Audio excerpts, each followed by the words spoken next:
Um, yeah. I've been with the sheep. Um, Are they? Are they? What are they yeah. doing? Are they've They- had their they- lambs, are they?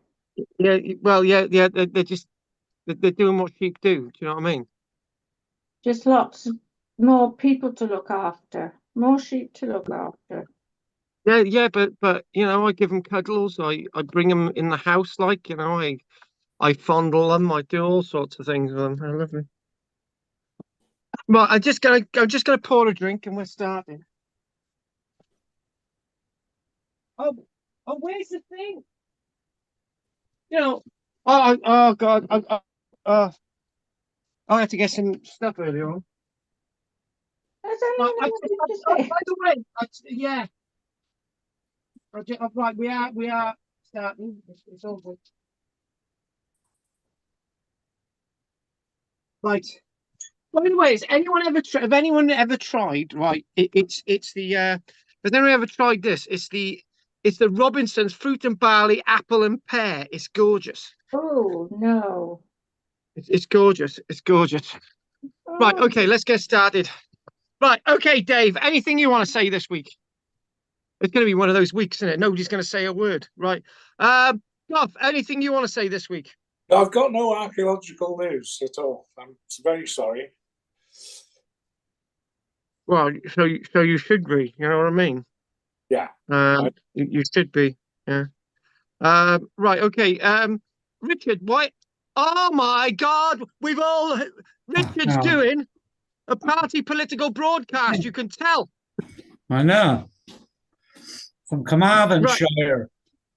Ah, come on what? then. Yeah, Ah, I'm right. in Richard, red roses. Oh, red red. roses. That's Yeah, Pembrokeshire, isn't it? What? right on the border. Oh, right. Yeah. Hang on a minute. Stop a minute. Where are you, Richard? Red roses. Oh, nice. What? You could call in Carl. No, not I really. don't even know where it's Red Roses near Carmarthen or what? Yeah, Whitland. well, A no. couple of miles from What? Whitland. Oh, that's in England. I'm not going over there. Little England, aye. And there's no way I'm going over there. It's full of blooming English people. Burn them at the Ah. stake, all of them. Right. Okay then. Right. Henry, have you? Oh, I am. Right, Nice of him Richard. to come. It's nice of him to join us from Red Roses. Yeah. I've never heard of the bloody place. I have. I Well, have many a time. hang It's on, hang on. This is in Wales. Why would you call a place Red Roses? It's bloody ridiculous. it's So, Pembrokeshire. yeah, yeah, I know. Just shut up, Richard. Any news from you? No, nothing. Oh, Right, that's good. It's getting sensible again. I've been getting Adam's moved. about. What? I said I've been getting about. I've been to St. David's Cathedral, so oh, nice. Oh, nice. Well, the very weather's nice. changed a bit, though, hasn't it? The weather's been a bit iffy, but we went there. Yeah, it was Right. nice. Yeah, Okay. it's good. Okay. So, Richard, any other news from you? No, no, that's it for me. It's Right. the Okay. age of our age is the age of pilgrimage. You see, Yeah. Richard. It's the age Yeah. of sea That's what senile we should people. do: is go Right. on pilgrimage.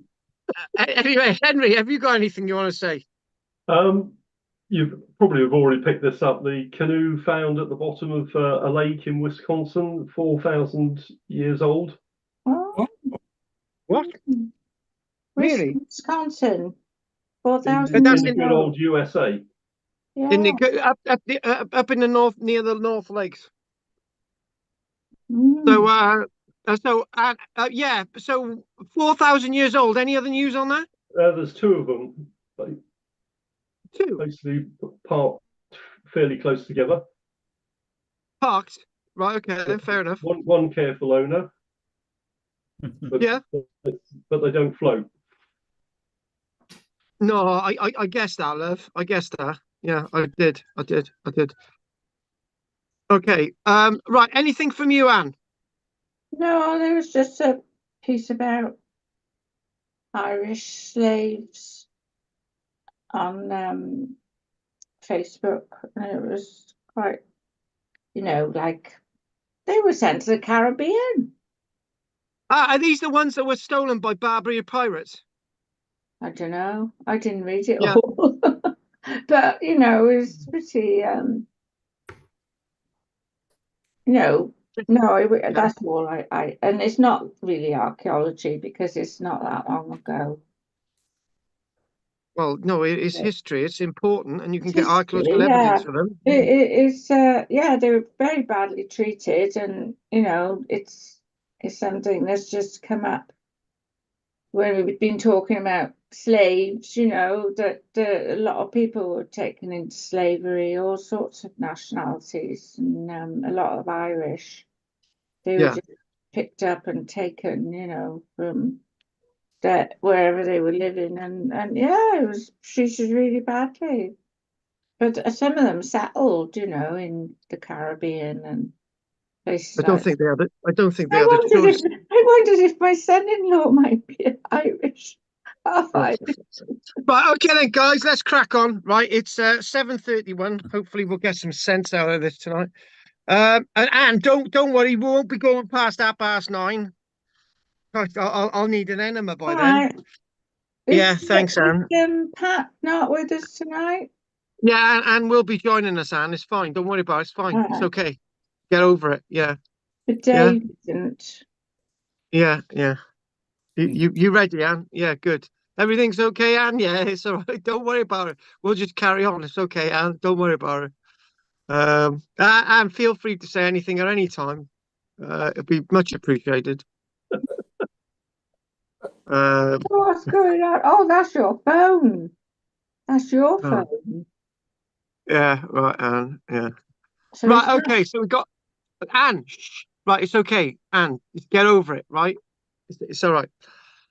So we got quite a load of images to go through today, and it seems to sort of click last night, and we're going to be looking at mining, and they seem to like it last night, and mining in the Iron Age. So what I've done is I've more or less left out the tin mining in the Iron Age for now, and we're going to be looking at mainly iron mining in the Iron Age, and it's lots of what we're seeing today and lots of what we're talking about is based on secondary evidence because when we think about mining we think about we've got ores in the ground, lods as you'd call them in Cornwall, and you would you would obviously have the earlier mining, and then people mine in later periods and they destroy all the earlier evidence. So then by sort of prognosticating back and in looking at the inferred evidence, we would find bits of slag on at settlement sites indicating that they're refining iron or other metals, and then in turn, that would indicate that fairly nearby they've got mining activity that has been wiped out through various different phases since the Iron Age. And we can't really look at the Iron Age without looking at the metal that really gives its name to the period. And yes, we don't get a silver age, we don't get a gold age, we don't get a zinc age, we don't get a tin age, and we don't get a lead age. And that question is something that usually does come up. But what we are going to start thinking about is looking in all at some locations that I've visited and know about, and it would help for me to sort of explain that, to sort of give a little bit of meat on the bones. So without further ado, let's go to the earlier images. And what what we what we have a tendency to think about when we're thinking about mining is that it's deep underground and it's very mucky work, and it's to be found in different parts of Britain, and it's very widespread as well. But one of those things that I've mentioned isn't exactly accurate in referring to the Iron Age. because lots of iron, lots of mining in the Iron Age is very much associated with a surface mining in more ways than one. And one thing that we don't really mention today is Ireland, except we can think about Ireland with the sense of bog iron. Now, I just wanted to bring another image in that is linked. Obviously, it's an Iron Age image. It's a plan. I want to bring one other image in a moment, and it's this. And I was going through a load of paperwork the other day, and files and files of notes and stuff, and chucking them in the fire. But this was one that I just thought, oh right, this will be relevant. And this is to do with the Glastonbury Lake Village, which we will be looking at in the future. And the reason why I've chucked this on here, for it links us in with last week and the week before, and I've put this on here to sort of illustrate that, you know, in the Iron Age, it's a period when you get large amounts of social housing contained in small areas, such as the Glastonbury Lake Village within the Lakeland setting, just north west of the modern town of Glastonbury, or the ancient town of Glastonbury, depending on which way you look at it. And places like this, we do find iron objects, and occasionally we find evidence of smelting, as we saw with Must Farm and as we've seen with other sites. So you've got to really start to put the picture of mining into our minds quite clearly and squarely as something that was very much exploitative in the Iron Age. So one thing that somebody asked last night, they said, "Oh, Carl, you've been yabbering on talking about mining. And again, when did the Iron Age start? Well, the Iron Age started wherever you want to put it, in 850 years BC, 2,850 years ago, or 750 years BC, depending on which part of Britain you're actually at. And as I keep repeating, and I'll say this quite a number of times, even when we're doing the Roman era, which will probably be a long time off. One of the things that I keep saying is that if there was no such thing as a Roman invasion of Britain in AD 43, we would by hook or crook be like the rest of Europe, with having towns and various other things. Eventually we'd have developed a little bit like Scandinavia, or would we have? Because when you look over to Ireland, the Irish did quite happily, didn't they, Henry, without without many links with the Roman Empire. So you're just thinking that in many ways, the mining in the Iron Age really brought a sense of technology, a technological innovation into the minds of people. And if you've got the knowledge and know-how to be able to smelt iron, well, you can create wonderful types of pottery. You can create wonderful things with iron. And Richard, if you could add Pat on, I'd be very, very grateful. So let's just chuck a couple of things into this. So so mining is one of the operational terms that we use in describing the Iron Age. Now, it's just not just mining of iron in the Iron Age, it's mining of copper in the Iron Age. It's mining of zinc in the Iron Age. It's mining of tin in the Iron Age. There's large scale mining in some areas like Charterhouse, which is near Bristol. There's large scale mining of the likes of lead, and tin continues.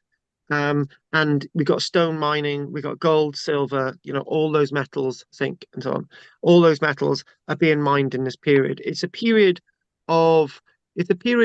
which is no longer a transitional period. It's a period of great innovation.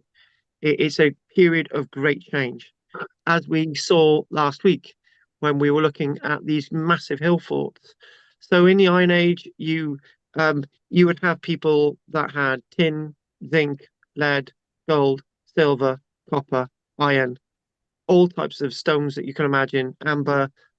You've got the blue john up north. You've got all sorts of building material. You've got loads of different types of woods, and so on and so on. A trade with a wider world. So when we I just thought one of the things I fell a little bit in love with when doing the research for this, and I spent a lot more time doing research for this individual lecture today, because I thought, right, mining could come across as incredibly boring as a subject, right? But it's so important, you know. Okay, let's just talk about human bones and animal bones, you know, settlements and all these things that we've been talking about. But trying to make mining interesting has been one of those things that I've inspired. It's inspired me to find the information and the images and try to link in with my own sort of story. And when I used to live, for example, down in Sussex, in the High Veld or the High Weald, or however you would like to pronounce that, because those different people have got loads of different ways of pronouncing that area between Sussex and Kent. I used to live down there, and I went to a place called Kisbury, which is also on one of the maps that I show today. And there was mining very near that, Iron Age mining very near that. One of the areas that we're going to look at again today is the Forest of Dean, where there's puzzle woods, where there's a puzzle woods, and they're very, in a way, very very puzzling. Um, and the type of iron that we're really interested in today, for example, in Forest Dean, for example, is something called limonite, right? Limonite ores, which are associated with Carboniferous limestone. They're quite widespread. So you've got this type of Carboniferous limestone you're going to get in Derbyshire as well. You're going to get in Cumbria. You're going to get in Wales. You're going to get over towards the likes of Bristol. So we're looking at limonite. So that's a certain type of iron ore, as well as the hematites that you'd actually find with Cumbria and a place called Millom. And guess who used to live in Millom as well? I did. So some of these places that I'm mentioning about iron are massively important in the Iron Age and the Roman period, for also places that I've been to and I can describe from front hand knowledge. And obviously, I've been to the Forest of Dean a few times as well. So we don't have Ireland on the map today, and the reason why we don't have Ireland on the map today is because I just want to focus on more of the area that we know about. But we do mention iron we do mention Ireland in regards to the bog iron. Not much in the way of not much in the way north. It's not shown on this map of this, but not much in the north of Glasgow and Edinburgh of iron being extracted. So here we go. And again, we look at another map and somebody else is planning, and they're not really showing the likes of some of the other areas in Britain where you get iron. One thing I wanted to mention before we go on is this whole thing about meteoric iron, magnetite type irons. And meteoric iron is something that we need to mention. And then the question is, how did the people discover iron? So those two questions that we'll do in these first few slides. So when we think about the Mesolithic period, when we think about the Neolithic period, when we think about the Copper Age, the Bronze Age, there was iron hanging around, but it wasn't actually smelted. So you'd have people with meteoric iron or iron stones, but they might use them for rub stones and they might use them for jewelry and all sorts of things. So we find iron objects in Bronze Age and earlier layers. But what makes iron iron and actual tool made iron is that it's actually been smelted. So that's the hallmark. So if you're mining iron if you're mining iron before the Iron Age, if you're not smelting it, it doesn't count, right? You've got to be able to smelt it. You've got to have the high temperatures to be able to smelt the iron ores to sort of bring on this period, i.e., the term Iron Age. So this helps me very much. This map helps me very much, and you could probably tell I got a very different style today because I got so much stuff buzzing around my head and trying to keep my composure. But what we've got this nice little plan in front of us today, and we can obviously see again. This is not all of the plans that we're seeing, like this one and this one. We're not saying that we definitely know that people are extracting iron at all these localities, right? But most of them are fair game, right? But again, if we're looking for evidence, we're sometimes not finding it because the later work has destroyed the earlier work. And we see this with the likes of the Great Orme copper mines, where there's later activity and it's destroyed most of the earlier activity, but we've got an idea from some of the mine workings that they were extracting copper at the Great Orme and so on. We've got the other evidence. So if we go back to this, you can clearly see we've got lead in Scotland, yeah, we've got lead in sort of Derbyshire, Heart of Britain, and we've got lead south, we've got sort of lead there in the likes of sort of move a little bit, the PB should be a little bit further towards the east, right? In regards to the lead, towards Charterhouse, for example. And we've got zinc and so on. Two things. The first question is how did they discover this iron? What did they need to do to discover this iron? But another point to make is when you go to somewhere like Cornwall, where you've got tin, with tin you can find copper, you can find gold, you can find silver, right? And so with the likes of further up north, you've got lead and zinc, all these sort of things, all these metals gathering together. And where you've got the north as well, where you've got copper, North Wales, where you've got copper, you've usually got silver and you've usually got gold. Right, so lots of these metals are sort of formed in very much close approximation. There's another area in Britain there is a little bit of tin in Scotland, but not much. So the next point is this: if we go and we see this image, and I don't know who's just left us, but somebody has. You still with us, Richard? Must be Richard that's gone. Oh yeah.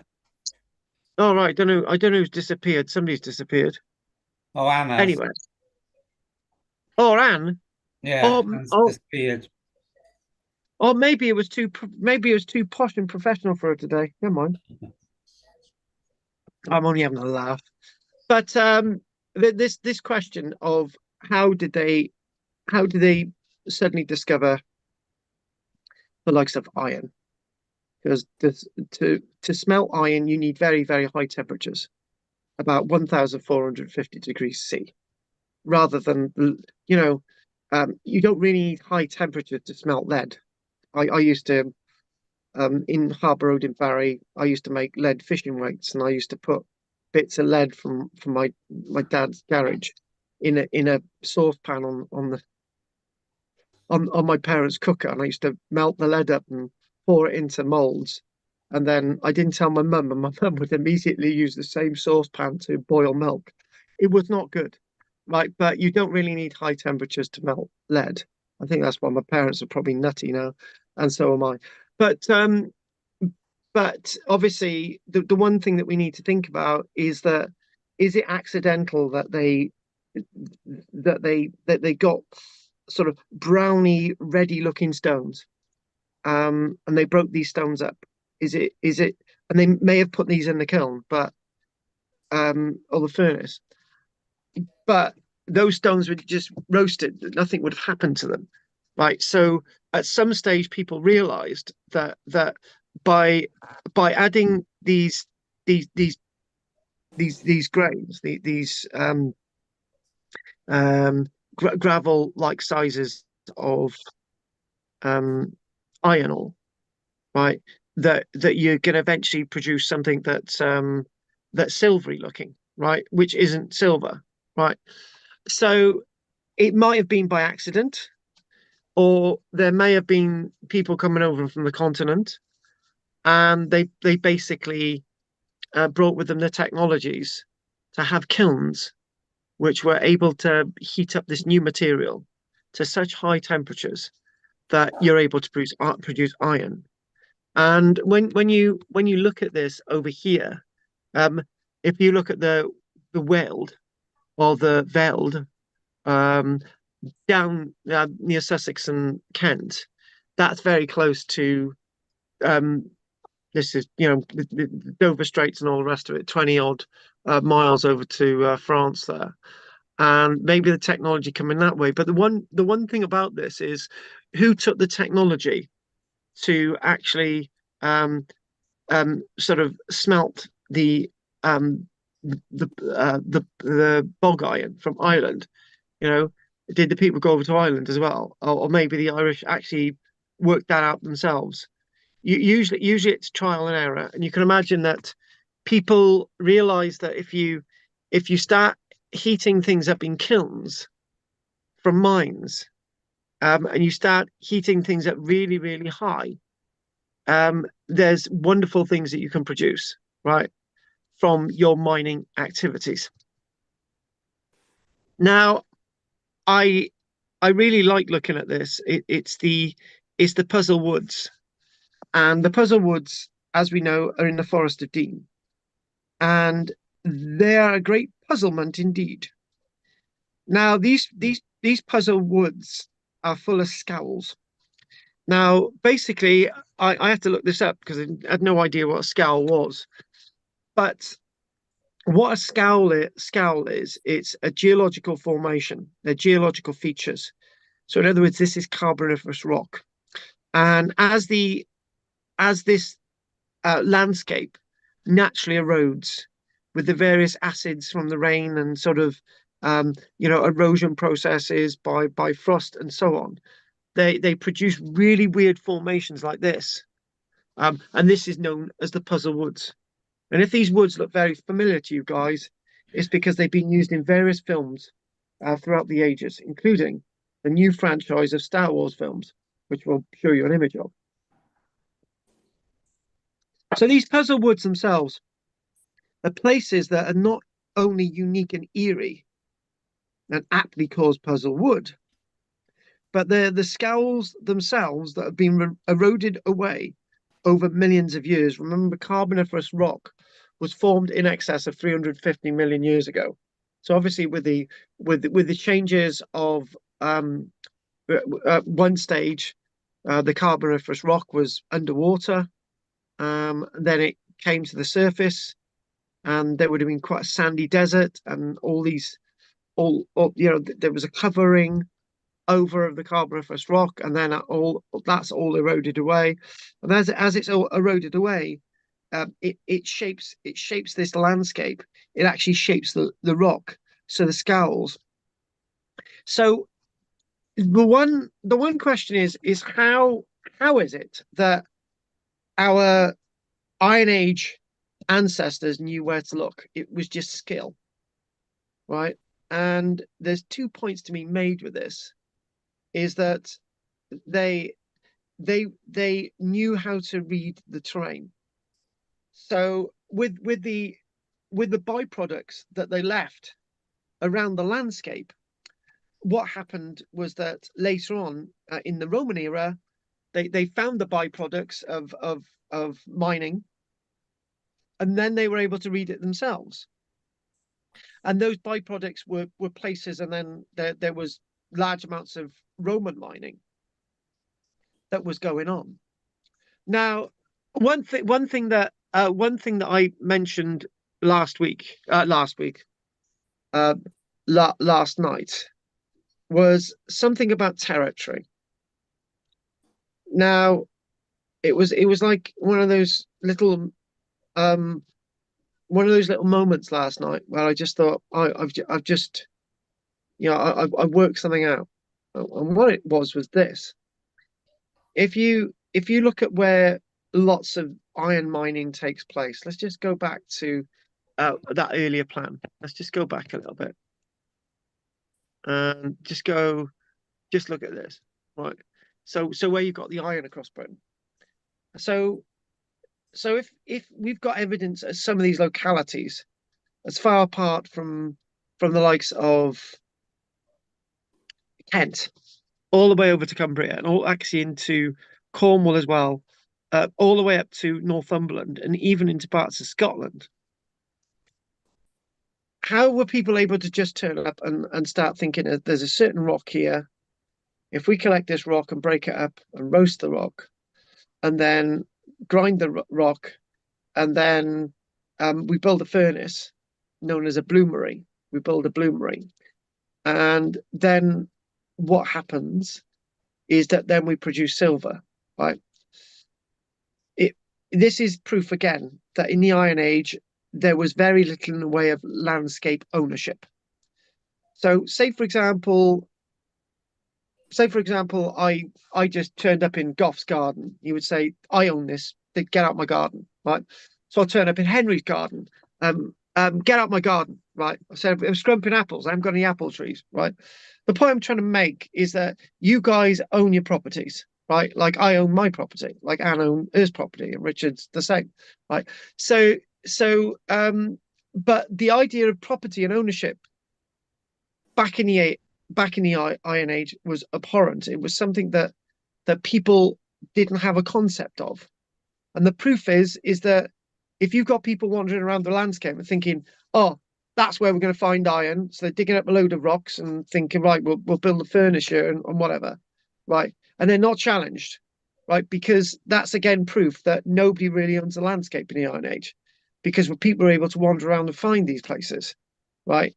So that's proof of a non-ownership society, not a modern communist society or not a modern socialistic society. And this is not reference to something that's happening next month, but what I'm trying to do is make the point there that this is proof that nobody owned the landscape, and it's also proof again, if you've got nothing to fight over, in the earlier part of the Iron Age at least, warfare and conflict is something that was unfamiliar to people. So again, back to these puzzle words, back to this sort of puzzle of history.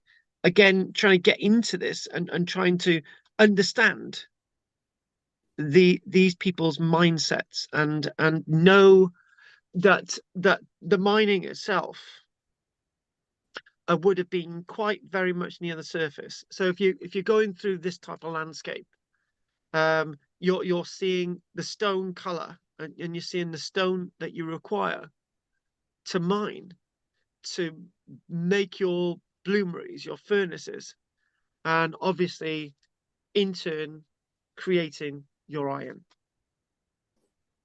And again, really, really intriguing landscapes. And it would have been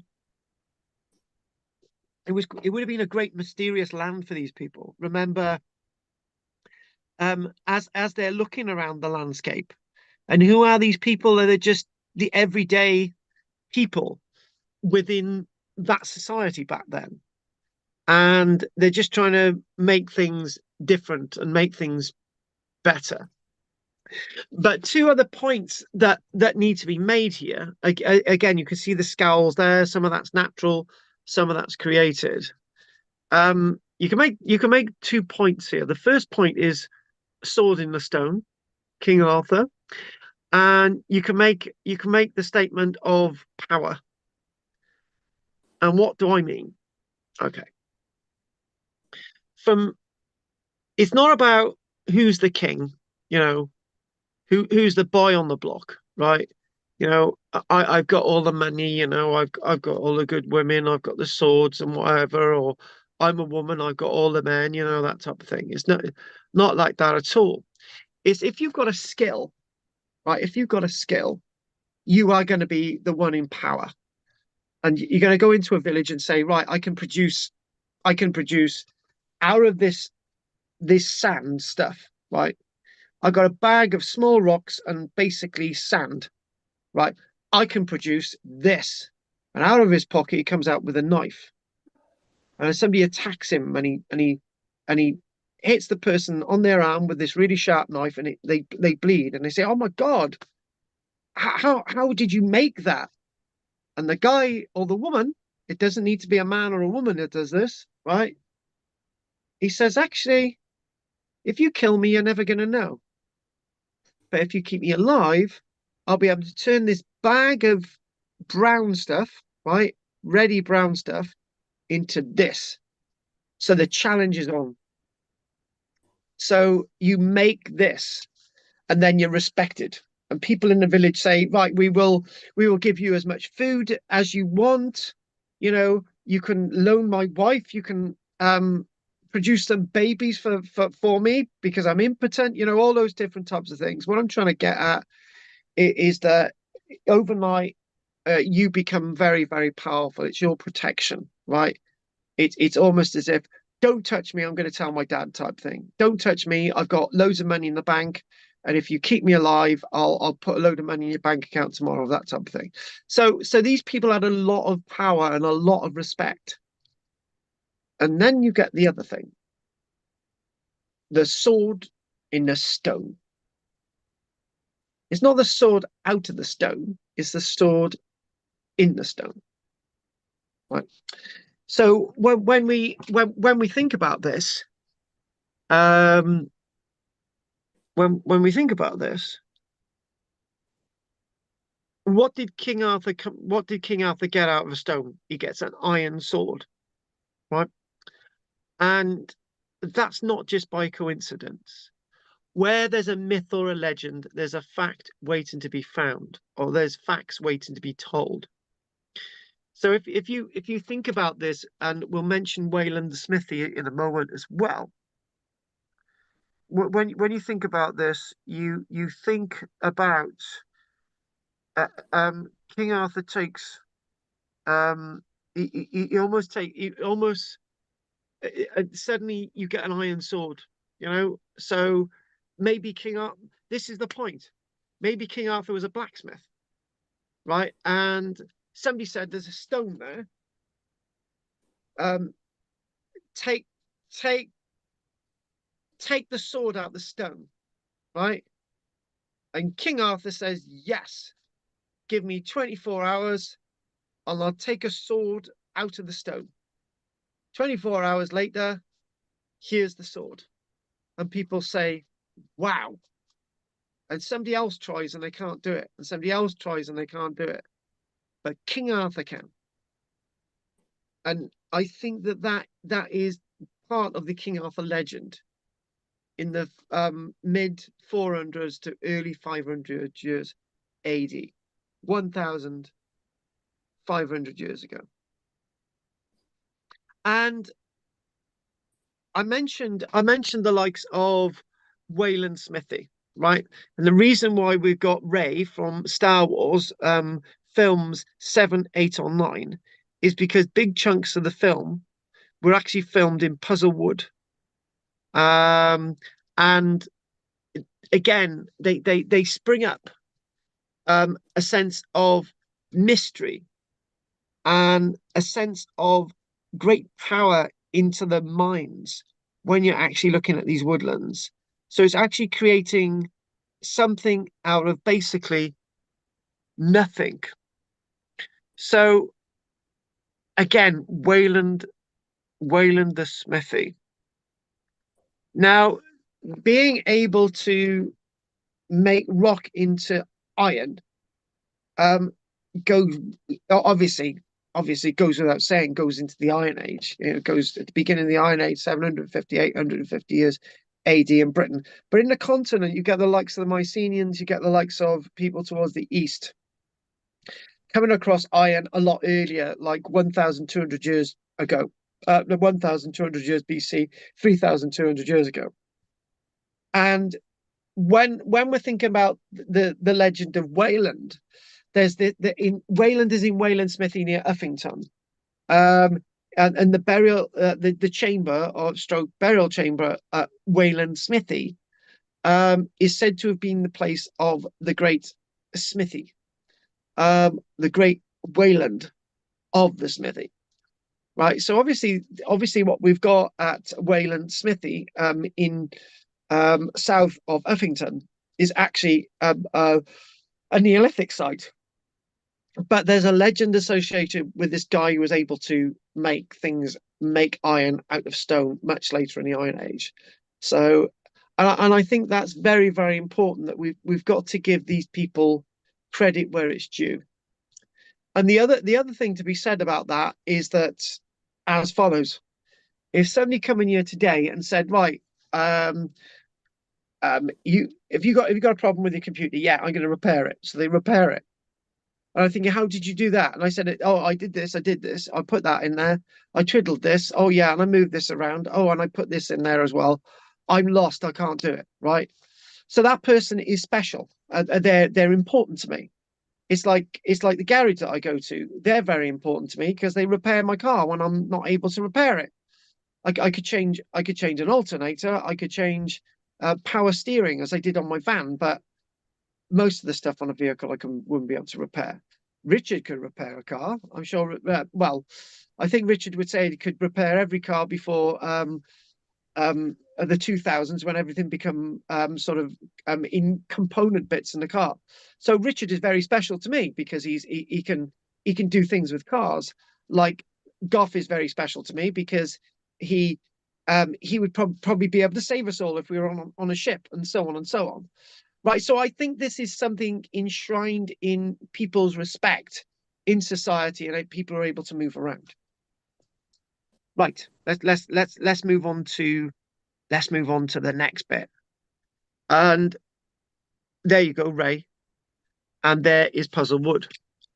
Now, I think this is, if I'm right, this is near Colford, Forest of Dean, and there's a iron mine that you can actually see. It's a family-run iron mine, and I remember I went there with the family once, and my children went down the mine, and yes, but that was a Roman period iron mine. Now, this is rather interesting because it's in the neck of the woods, a place known as, hang on, okay, right, okay. It's in the, I think we come back to this actually. It's in the neck of the woods, known as Cumbria, right? And that place on the map is called Millom. And this is really important because let's tell you a little bit about iron and the slag and what iron is like in the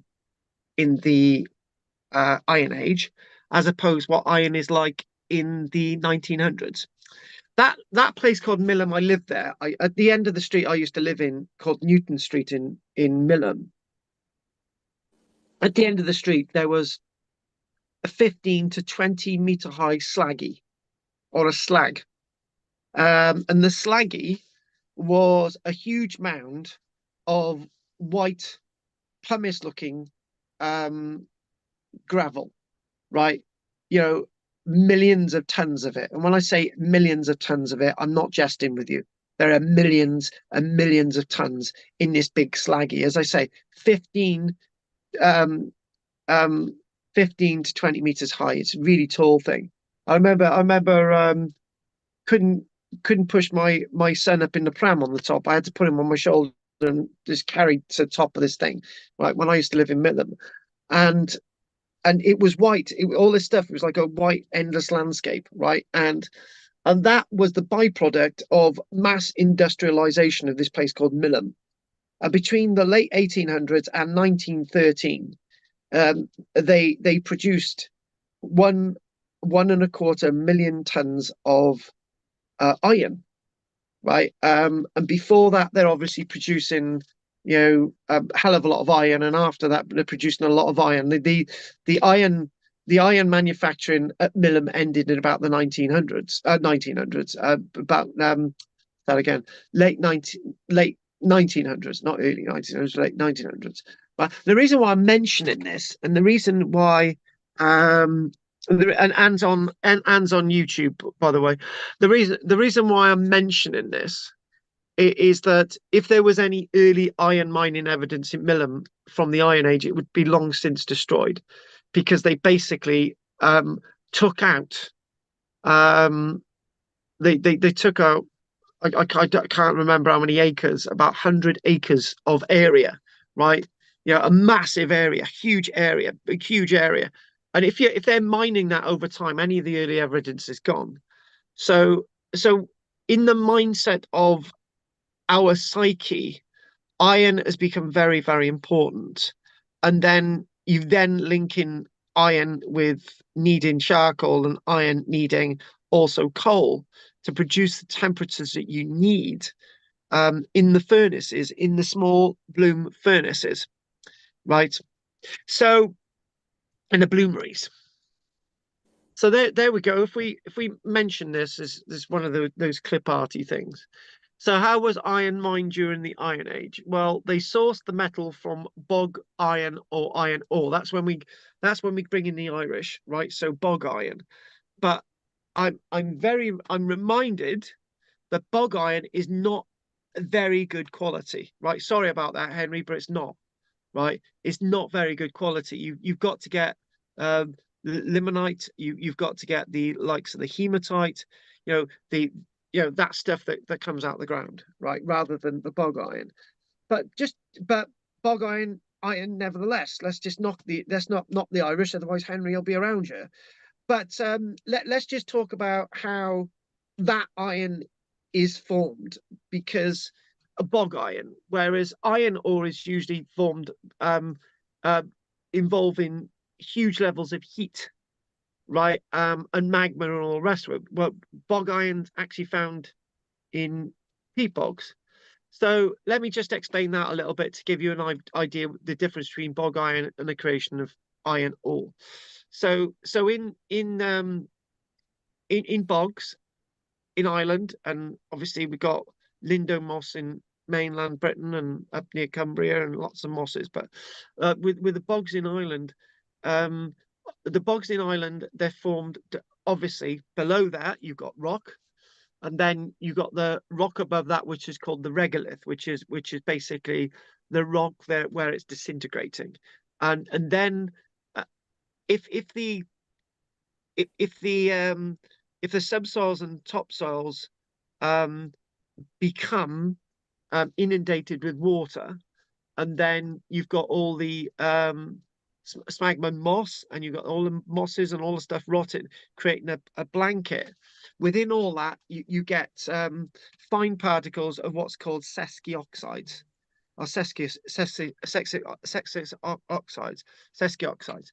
And what happens is that they gather together, and with the acids and with all the natural sort of things going in the bogs, the fine particles gather together, and they form congregations, which in turn sesqui oxides are iron. So they all gather together and actually create the bog iron itself, right? And it's naturally forming. You don't need heats and various other things. But obviously you could refine that quite a lot. And obviously if you heat it and smelt it and heat it and heat it, you might get pretty good big bog iron, but you need a lot of work to have it getting really hard. So all these things, the ground iron or iron ore into powder. And actually, it's a shame that Anne's not on at this minute, even though she's online. Anne was actually at St. Fagans with me and a chap by the name of Jim. He's no longer with us. And when we went to St. Fagans, it was actually a Sunday. Not a Sunday. I'll start again. Was it in the week? It was a Friday. It may have been a Sunday. Anyway, it was actually coming close towards. It was at the end of December, and we actually went through the process of making iron, right? But the iron that we had, the iron ore that we had, had actually come from South America, which is quite odd. And we actually put big chunks of this iron ore directly into the furnace with various different layers of charcoal and coal and so on. We didn't get anything as an end result, but we'll mention that in a few moments. right? We should have had it in a powdered form, right? Powdered form, definitely. If you know a chart in a moment sort of says you gravel size, it's got to be in a powder form. So basically, you'd have charcoal, chuck a bit of coal in there. You would have, then you'd have this powdered material. Then you'd have another layer of charcoal instead of powdered material charcoal. You just build it up in there. And eventually what would happen, it would heat up to 1,450 degrees C. And then all the little ground particles, right, would gather together and congregate together. And then when as they get hotter and hotter and heavier, they form at the bottom of the kiln, which forms, and it all congregates together in one big clunk in one mass to create a bloom, hence why it's called a bloomery, right? And that's a bloomery there. And then what you've got to do is that the temperature's raised using bellows. And the iron ores, which are primarily made up of iron oxides, as we know, are principally mined from the earth, or you've got our examples of the bog iron. So we've got this little bit of a chart, and as we look at it on the left-hand side, clearly seeing iron ore mining, and you've got iron ore roasting and charcoal burning. So basically, you've got the mining, obviously. Check a bit of bog iron in there as well. And what you might do, you might heat up initially to make it a little bit sort of more fragile, and a little, some of the makeup of the stone is slightly changed, right? So you'd roast it, and then you would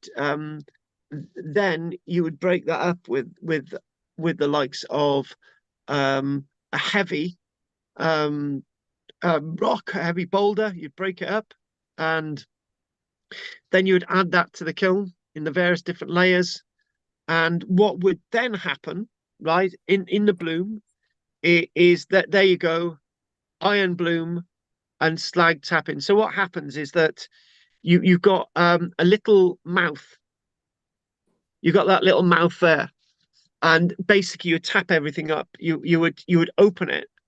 You'd open it, and the slag, as it's sort of semi molten, right, would all be dragged out and formed into an iron bloom, right? And then what you would do, you would with the iron bloom, you would heavily bang on it on an anvil with a really heavy wood mallet, sometimes an iron mallet, and then that would be the process of compressing it, right? Compressing it. You might reheat it up as a big chunk, and you'd compress it.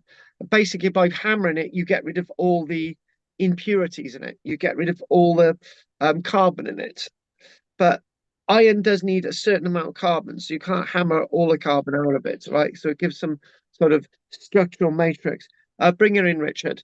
But the one thing about the iron industry in the Iron Age is it's very wasteful. So you can imagine every time you hammer it, every time you compress it, ready for forging, right? So basically, it's a process of compressing it by hammering it with a mallet or an iron mallet, and then you would then heat it up again as one chunk. You would take it back out with tongs. You hammer it, take it back out. Every time you're doing that, little bits of iron come off it, as well as lots of the slag, right? So I remember they did this in Time Team. Actually, they were excavating a Tudor mansion of some kind, and they I think marked on the maps sign of a bloomery, in the Tudor period. This was, or something like that. And they were excavating, couldn't find anything. And one of the archaeologists said, we've been to one of Karl-James Langford's lectures. Well, they hadn't been, but they'd been to a lecture similar to this. And they said, actually, people before the Bessemer process and people before blast furnaces, they would go through this process of hammering, malleting or hammering and compressing the bloom, right? It would be a process that go on for a while, right? And every time that sparks would go everywhere, right? And even in the forging process, sparks would go everywhere, right? And those sparks are little bits of iron just going bing, bing, bing, bing, bing, bing, going all over the place, right? And the archaeologist said, right, okay, we're going to find where they used to process the iron. And Tony Robinson said, there's nothing here. And they said, right, go and get me some magnets. They got a load of magnets, and they went through the spoil heap. And by using magnets, they found all these little bits of iron that had been all these little bits of iron that had ended up sparking off into the distance, right? As the bloom being hammered. And the archaeologist said, right, that's your proof. You don't actually need to find the furnace. And it proved the point. She was right. There you go. So if we move on again, and that there, a bloomery in operation, right? Anyway, I'm glad you've joined us, Anne, because if you can remember, it was you, me, and Jim, and I think it was in winter 2011, I think. Oh, no, it wasn't. It was winter 2010. Yeah, that's right. It was winter 2010. We were at St. Fagans. It was in late December. And the archaeologist there was called Ian. And I had arranged with Ian. He said, right, you can have a go with the furnace. So he said, here's two bellows, right? And he said, right, I put all the charcoal and coal in there, right? And here's the iron. I think it was a good learning curve, a good bit of experimental archaeology. But there was a problem. Don't try and light a bloomery furnace in the winter, right? Or don't light it before heating up the inside of the bloom. And the reason why is because it was like -1 or 2 degrees C, right? And we were cold. And so in other words, we spent about half an hour heating the furnace up before we could even start. Right. And the problem is with the temperature outside, it's continually lowering the temperature inside. Right. So this is the problem. Right. So we tried, we fired the furnace. Right. And we were using the bellows, and we were using the bellows, and we were using the bellows. Right. And I think we did this for like a whole hour and a half. And Anne said, oh, I'm going to go off and get a cup of tea. So she went off and got a cup of tea, right? And we were very grateful when she came back and gave us a cup of tea. But stupidly, both of us stopped the bellows, right? So after we'd had a cup of tea, the furnace started going out. We had to start up again to get the temperature in the furnace, right? I think after 4 hours, we abandoned the whole project. But to actually be able to get any of the heats and temperatures that you required in a furnace like this, you need to do it in the summer months, and you also need 12 hours to even try and get anywhere near the temperatures needed to heat up the iron or to produce iron from. We did actually try and do a bit of draw towards the end, but nothing worked. So that as I said, I've done experimental stuff with this only once, and I've done other things with pottery, but that's another technology altogether. But one thing about these bloomeries, as I was explaining last night, a bloomery works different from a standard furnace, right? Where you got a standard furnace, you've got a circular furnace. And you've got the stoke hole, right? And you've got the flue, right? And this clamp kiln in the ground, right? With this, you've got the furnace, the flue, and the stoke hole. It's fed from above, and the smoke also comes out at the same time, right? That hole in the front there, is always sealed off until the end, where that's what you use to draw the bloom out. And the point is that it's a continual process. That flue and stoke hole is the be all and end all of this wonderful technology. And you can clearly see that they're using a stone mallet there, right? And again, there you go, an iron bloom just removed from the furnace. Surrounding it are pieces of slag that have been pounded off by the hammer, right? And again, within that slag, you're going to get lots of bits of iron. Now, what we do know is this: when in the Roman era, people were going back to Iron Age, iron blooms, iron smelting locations, right? They would find all the slag heap and they would put it all together and they'd put that back into the furnace. And they would fire at a higher temperature, more efficient furnaces, right? And they would get more of the iron that had been missed the first time in the bits of slag, right? But they didn't get 99.9% of it all out like they did at Millom up until the 1900s. So then after the Roman period, they've got big slag mounds as well, much bigger slag mounds than in the Iron Age. Right, and then medieval people, to find out where the Romans were mining and actually smelting to make iron, they would go looking for the slag heaps as well. And what the medieval people did, particularly the monasteries, they were able to evolve and develop furnaces which had a much higher temperature to produce even the likes of steels. And one fact that is not really in textbooks, that if the dissolution of the monasteries hadn't have occurred in the 1530s, 1540s, there's signs up north in I think it's in Derbyshire that one monastery had actually developed a blast furnace.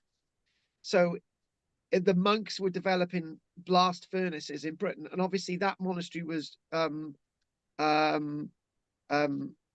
devolved. Oh God, it went into dissolution, and the skills to be able to produce blast furnaces were actually lost for quite some generations. Now, if there was no dissolution of the monasteries, or Henry VIII knew what these monks were doing and basically said, well, I won't dissolve you, just produce iron for me using your blast furnace, right? The Industrial Revolution would have happened in Western Europe 150 years before it actually did. So by now, we'd probably have colonies on the moon, and there certainly wouldn't have been a Second World War, but that's in hindsight. Anyway, moving on. So what we've got is that we know from modern kilns in Africa how to make these kilns, right? Because in Africa now, in East Africa, they're still making these small bloomeries using copper ore. They're smelting copper in these things in Africa and East Africa, the likes of Kenya and Tanzania. And and the one thing is, well, that I'd say is, if you ever go to some of these places in Kenya, and you go to these places are actually making copper objects, right? The copper objects that you're buying, right, are copper that has just recently been mined, and copper that has been through the bloom process, and copper, and you've got an object that is really, really new, and unlike lots of stuff that we've got today, recycled and so on. So we know about this technology, so they're still using them today. And this looks a bit crude, but if I couldn't remember the name yesterday, but I thought I did, that these things here called the tuperies at the end, but basically they're like ceramic or sort of pottery ends, which would be in the kiln, right? And the air would be in there. It's very important with the furnaces that you keep air going, right? Because it's the air and circulation, right? That's going to up the temperatures in the kiln. It's not by adding materials to the kiln. It's actually the air that raises the temperature in these kilns. Very, very important. And we know that from, as I say, in some technologies still being used today. Now, oh, yes. Oh, God, I missed a big chunk of the lecture. But so, again, the terminology, if we go to that stone in a moment, right? Go back to the moment. There it is. You can see it, massive flame. So a bloomery is a type of metallurgical furnace, as we know, massively used, even used today. Bloomeries, when you see a map, when you see on a map, bloomeries or plumeries, it basically refers to smelting of usually iron materials, produce a mass of iron and slag called a bloom. And the mix of slag and iron in the bloom, termed sponge iron, is usually consolidated and further forged into wrought iron, right? And the difference between the one thing difference between wrought iron and pig iron is produced using blast furnaces.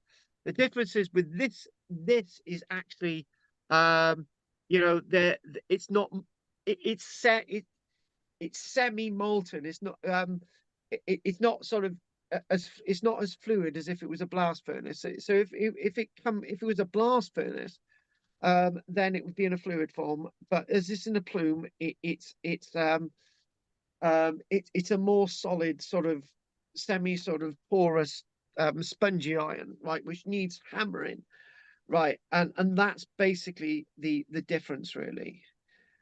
And if we look, what they've done is again, I was tracking down this stuff and I thought, right, okay, what I want to do, I wanted to I thought what I'm going to do, I'm going to look at the world, and I thought what I'm going to do is try and find this site, and this site itself is a place known as I found it as Cullinghurst Wood, Hartfield, which is in Sussex, right, and at Cullinghurst Wood in Hartfield in Sussex, there was a site that archaeologists have been excavating, and they've got Roman evidence of bloomeries, and they've got Iron Age evidence of bloomeries at this site in Sussex. And obviously, it's in Sussex where we get a great deal of the archaeology associated with understanding the iron manufacturing process. And what you can clearly see there is that's the reddened surface associated with a furnace base, right? So the furnace base, so we can get an idea what they look like, and now we know the base because it's so heated up at such a high degree. When archaeologists are excavating, and I've excavated on a number of sites, when you get soil color changes and it's hardened and it's heavy reddy brown, right? So what's happened? The sesqui oxides in the soil have reacted and heated up themselves, and that's what's given the color to the clay and the earthen base of this kiln, and that's why that's color from the archaeological excavations of Cullinghurst Wood in Hartfield. And one thing that we do, we get dating evidence from that site to tell us, and sites such as this one, that we have got that we know that some of the very earliest iron manufacturing and iron mining is actually going on between the counties of Sussex and Kent. And this is what the landscape looks like today. So what do you need? What do you need for iron manufacture? You need a lot of water. You need a lot of wood. You need people to turn that wood into charcoal. You need access to iron, and yes, you need access to iron ore, like the iron pebbles that we've like these types of iron pebbles is sort of very richy color, right? And access to coal as well, because in the Weald, if you can remember in the miners' strike, I can remember that very well, 1984,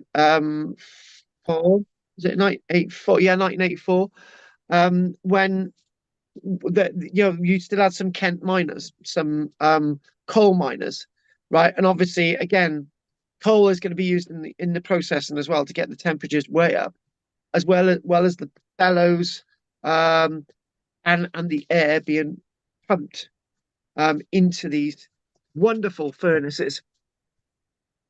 And what you can see there is the telltale horseshoe shape of one of these small bloomery furnaces, and we go there, so it comes in there, and it's typical horseshoe shaped, right? So that there, you got an indication there that is a little sort of an iron slaggy deposit that wasn't dragged out in the last firing of this, and that's basically a little bit of an iron layer there, which wasn't dragged out, and it's become very, very solid.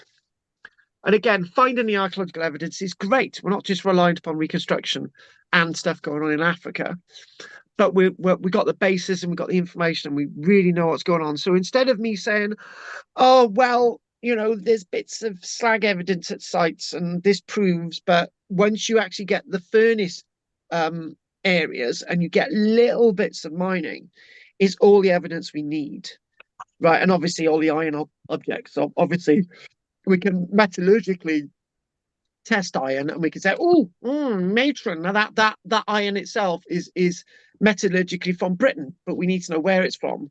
And obviously the signatures and where we know it's manufactured. Bob's your uncle, we got the evidence and within this area. And there you go, we've got reconstruction evidence there. And yes, it's good to have a little bit of a roof over it because you don't want any more water in the furnace, because what happens if you chuck a bucket of water into the bowels of this furnace? A big explosion, and it could probably kill you. So if you get a sudden downpour of rain, you don't want to be anywhere near it, right? So this is why we've got a shelter over it.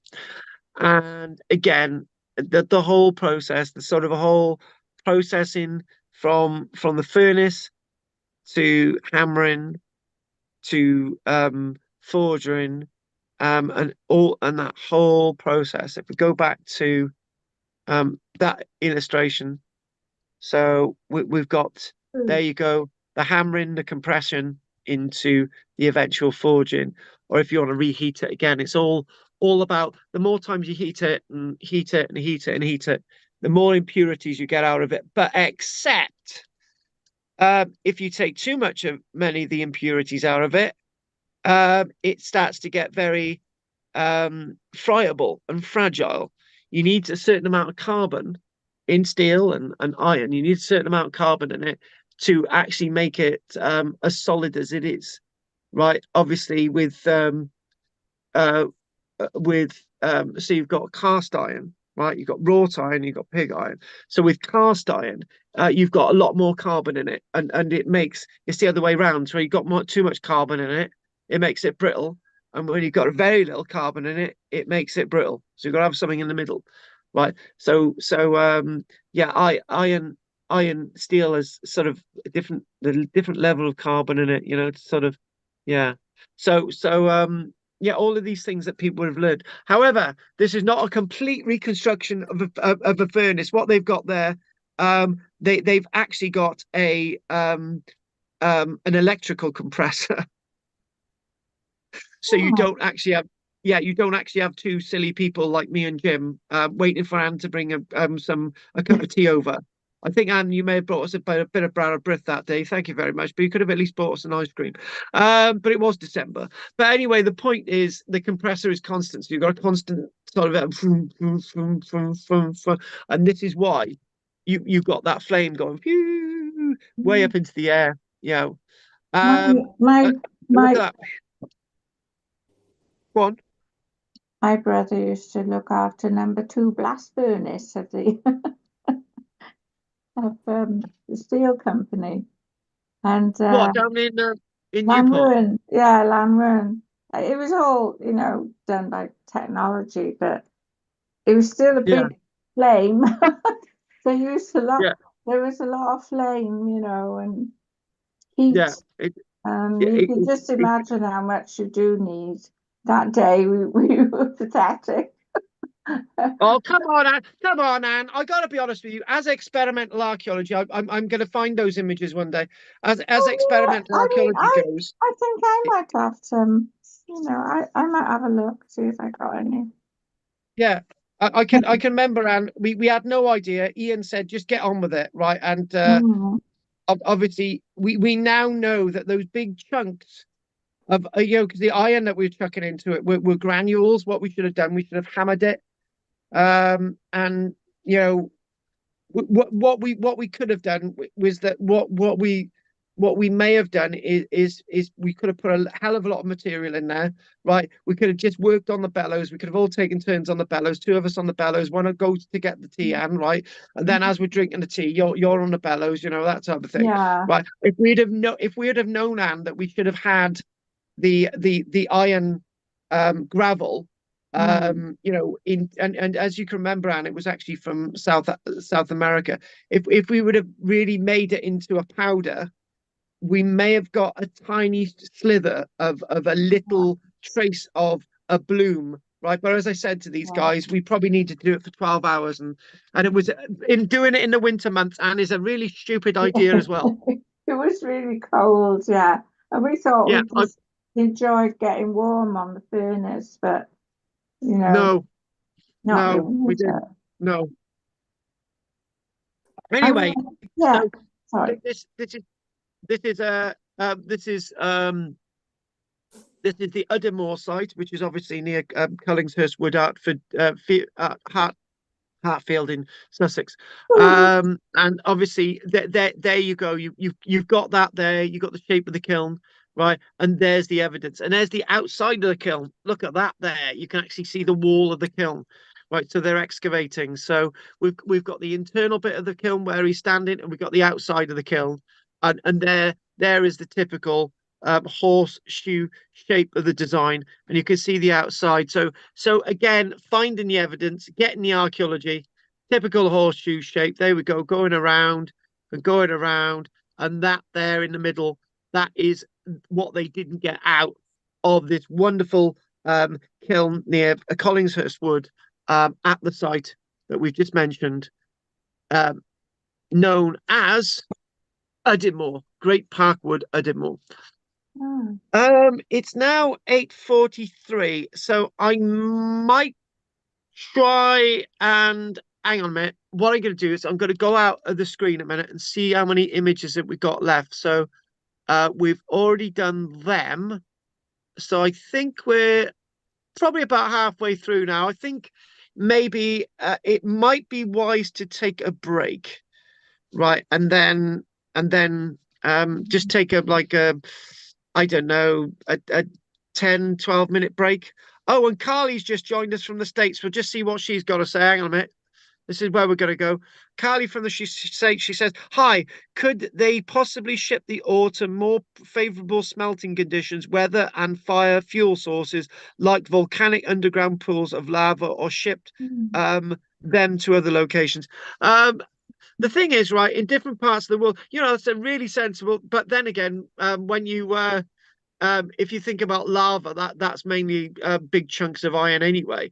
But yeah, this is the point. So in you know, I can't really answer that question. Would they have taken some of the ore elsewhere, in areas that they could have produced it in a bigger scale, and so on? We don't know. I don't think metallurgical analysis is as advanced with iron as it is with copper and as it is with gold and silver. You know, when we're talking about gold, we can tell that the gold's either come from Ireland or from Spain or from Wales or from under Goth's house or whatever, or panned in streams in Scotland. But we're not sort of that far with iron. Anyway, we're going to take a break now, and it's good to have you on. We wanted you on to have a chat with me, you know. I lost my Zoom connection. Oh, Anne, what you want? Anne, what you want a medal? Flipping heck! You've told us 4 I times. was having a file downloading on my computer, and it stopped my computer working. Yeah, well, don't worry about it. Richard has loads of dodgy files downloaded on his computer, but he don't tell us about them. Right, go. Anything you want to tell us, lovely? Oh, no, nothing. No, it's good. Good. Anything you want to tell us, Dave? No. Anything you want to tell us, Henry? Just obviously the impact of the There. Hang on a minute. Shut up, Anne. Right, Henry. just the impact of the technology move from Europe across. Obviously resulting in the concentration in the Sussex area. Yes. I.e. the South Coast. The being linked to the South Coast and all the rest of it. Yeah. So yeah, the technology moving over, but I don't think. I think. Look, the point I was trying to make, Henry, right at the beginning, was when you look at Ireland and Ireland and Scandinavia are isolated. When you think about technology, when you look at sort of Norway, how did they start to think about this iron enriched technology? Because the Norwegians really become very good metallurgists. Maybe they're influenced from Germania and that sort of legend associated with Wayland Smithy. Ireland's a bit different in that because it's more isolated, right? But I'm thinking that maybe it's a mixture of what you've said, and also it's a mixture of in regards to people determining, because they've been able to smelt copper, they've been able to make bronze, they've been able to smelt gold and silver, right, and zinc, and it might be an issue that they may have discovered this by accident in some way, right? So yeah, but obviously there would have been boats around to sort of move this around and trackways and pathways to do this. But yeah, it's very key to the Iron Age culture. So anything else, Henry? No, that's it. Thank you. Okay. Richard, anything from you? Only really just I say where I am here, and I'm not far away from a lot of iron ore deposits. Oh yeah, yeah. Yeah. In the where? Where? Go on, Richard. Wiseman's Bridge, I think, between Saunders. Yeah. A lot of it is just That's a in the big cliff, valley, in the isn't cliff it? faces of broad. the cliffs. Because you do have lots of First, kilns, don't you? Yeah. Yeah. And you've obviously got lots of lime kilns down there as well, because where you've got lime kilns, you've also got iron furnaces as well. They come together. Yeah. Yeah, you need limestone to make steel. Yeah. Yeah, the lime. Yeah, exactly. You do. So, You but do. I think it has been, yeah. But it was work down here in the Bronze Age. Yeah. Exactly, the copper. So, I didn't know it came and you out. got the anthracite, so burns a bit hotter, doesn't it? Yeah, it makes it much hotter with the anthracite, exactly, and obviously that being used in lots of the blast furnaces as well, exactly. So you're blowing the air into it. They've got proof of it being used in the Iron Age in sort of Pembrokeshire. Yes. Okay. Well, he's been definitely out and about then. Flipping out, that's really good news. But also, hematite, they found in Wenville. Yes. In the quarry. Richard's, yes. Richard's iron mines in Wenvo, yes. Yeah. Which we don't want to tell anyone too much about that, Richard. Woods there, woodlands, isn't there? Yes. Yeah. So, what about Pat? Oh right, Anne, thanks for getting in charge of this today. It's really good. Thanks, Pat. Thanks, Pat. What about Pat? Go on, Pat. Anything you want to say? I thought what a tremendous amount of work that was. Lots and lots of work to get there, and you're only halfway there. You haven't got a buckle, a clip, a knife, a spear. You've got all that process to go through. That's hard to do. And actually, out of everybody saying anything now, that is something that I need to say something about now, right?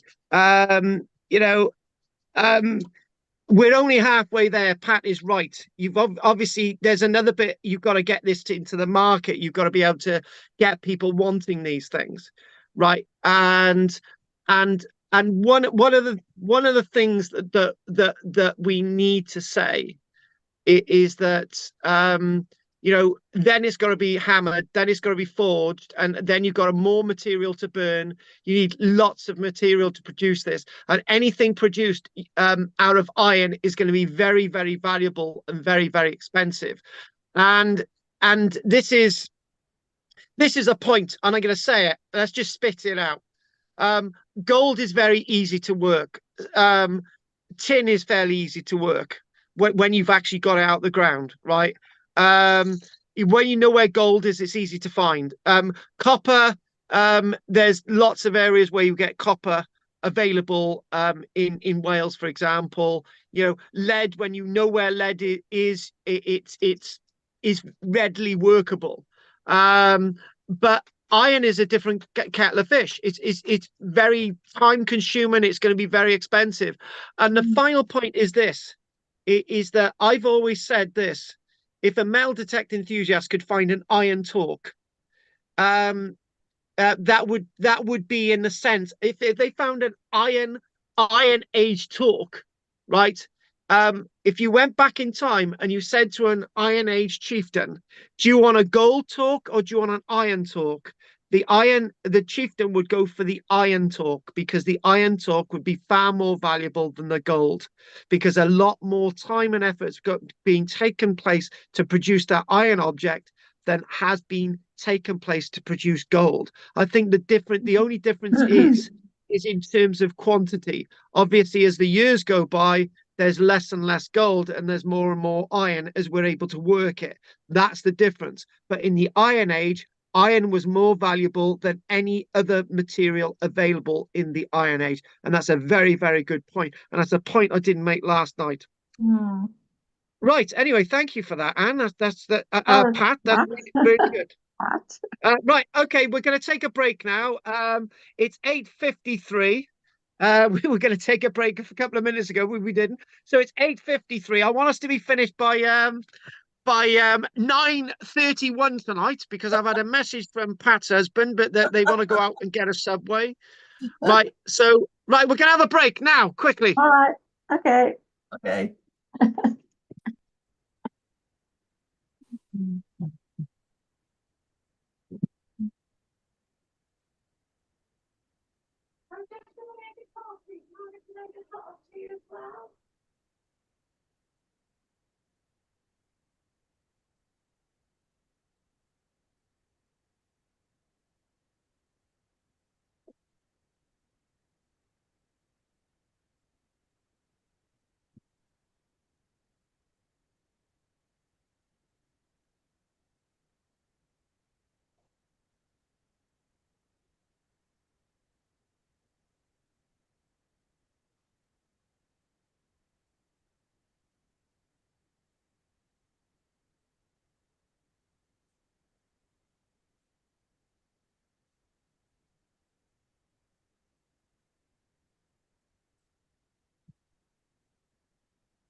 Well, I did mention the doctor.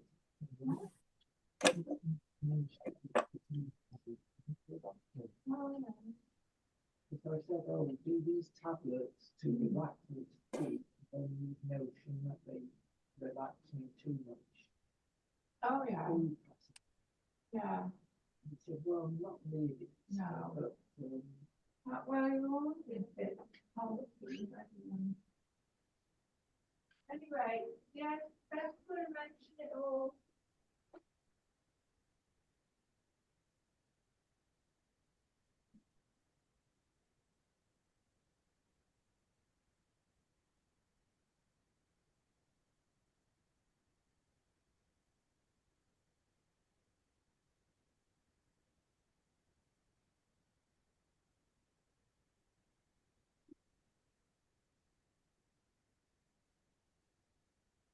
No.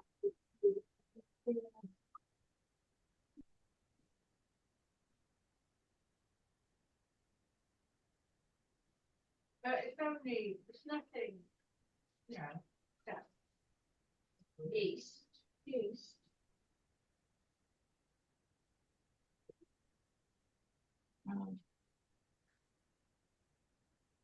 A lot of people think that, yeah.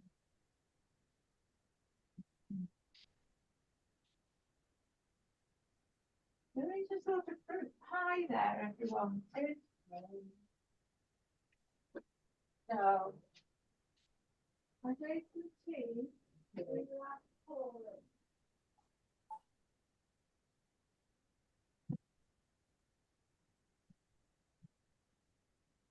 There is a sort of fruit pie there, if you want.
I can't see very much anymore.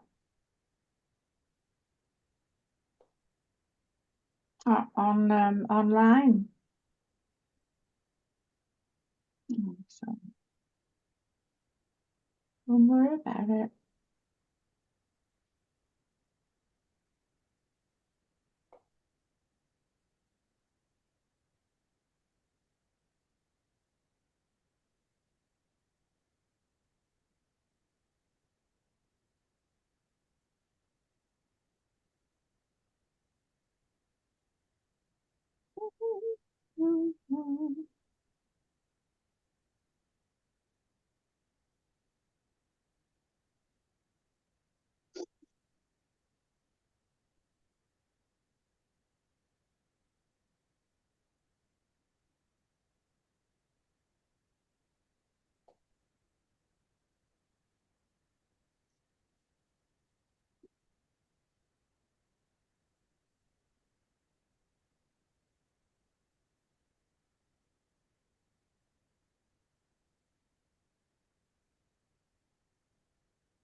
This is Audible.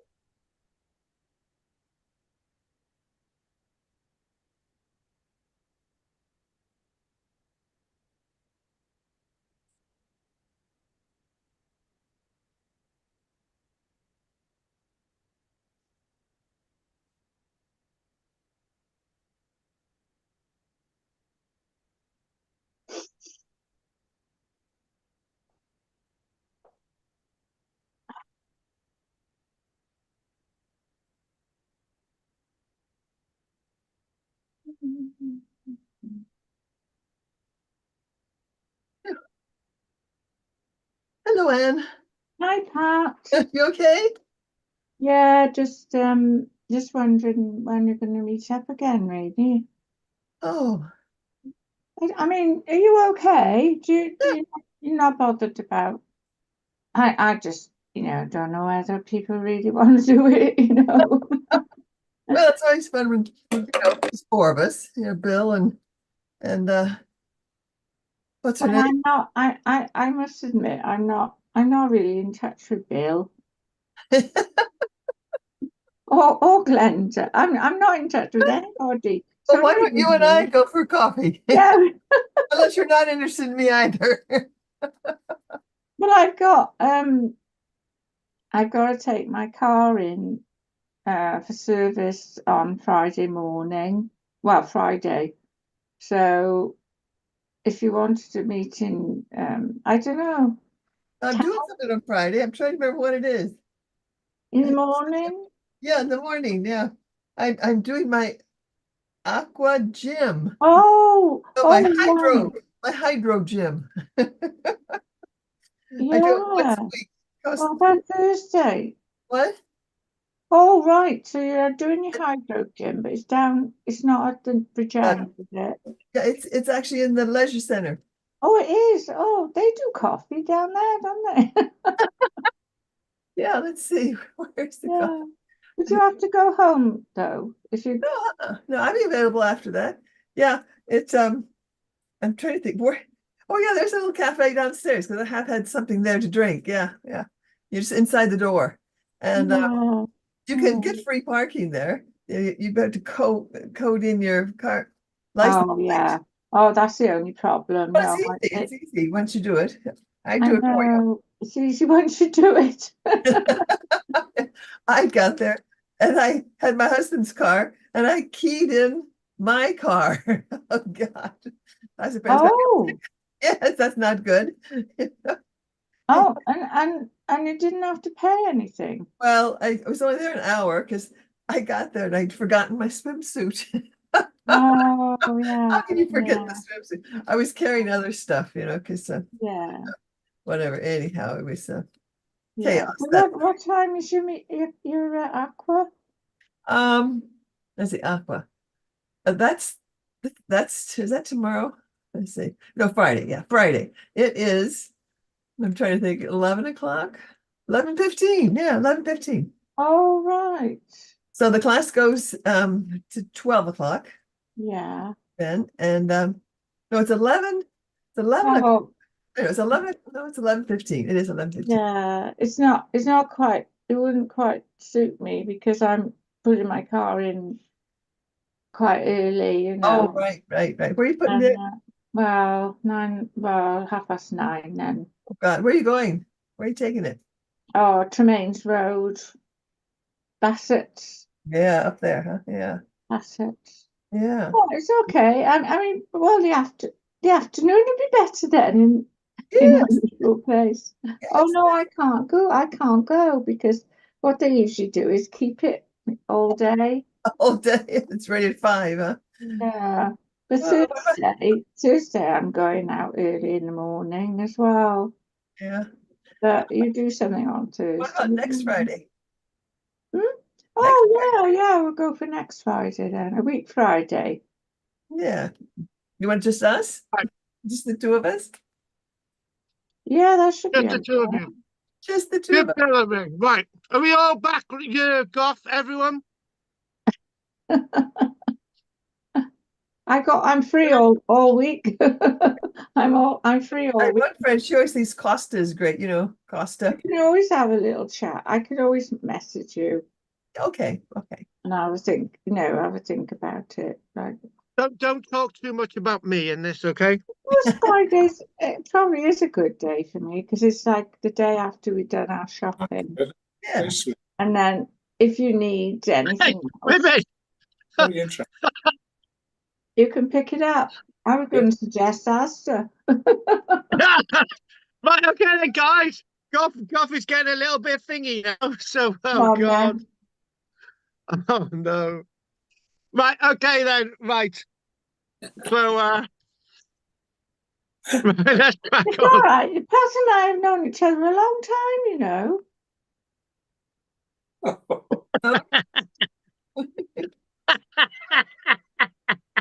Well, anyway. Oh, come on, you silly old goat. Oh, goat. Right, I used to call my okay, dad. right, we gotta get back into my didgeridoo, guys.